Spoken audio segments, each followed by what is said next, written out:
What color do you think this is? Is this green or blue? It's definitely in between. I would say blue. I'd say blue as well. Green. Green. Green. Green. Green. I think it was more marine. I'd say it's confused. I recently found out that there's no culturally consistent standard for the line that divides one color from the next. For instance, in Japanese and Korean, a go light on a traffic light is considered blue. Some languages, such as Sioux and Mayan, use the same word for both colors.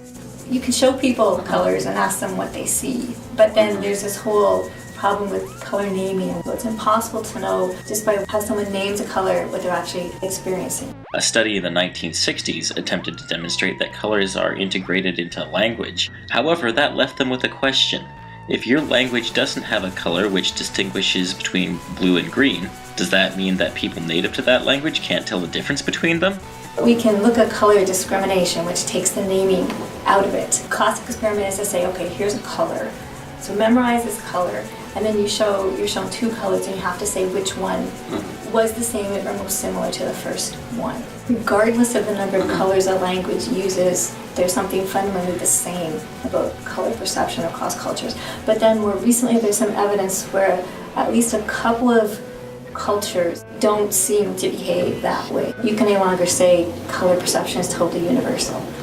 I showed 7 colors to 8 interviewees and asked them what color they thought they were. I also asked for any cultural associations or emotions the colors evoked.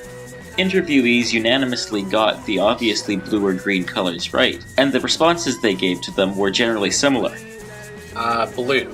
And it reminds me of the shirt I'm wearing. Yes. It looks like new jeans that haven't faded yet. A night sky. A dark sky like a painting. On the other hand, more ambiguous colors between the green and blue spectrum tended to elicit wildly varying interpretations. That's green, and it looks like Windows 95.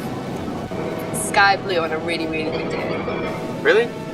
No, this is a bit cloudy, isn't it? In there. I have to go with a green. It kind of looks like a turquoise, like maybe the water. This color, which everyone agreed was green, was still ambiguous enough to also elicit a wide range of responses. That of all the greens is the closest to money. It reminds me of the 60s, and I think it's the color of my business cards. Tiffany boxes and the store of Fortnum and Masons. People generally relate to colors through their environment, either culturally or naturally. Language can be a strong force in shaping people's perception of color. However, people ultimately relate to colors through their individual experiences.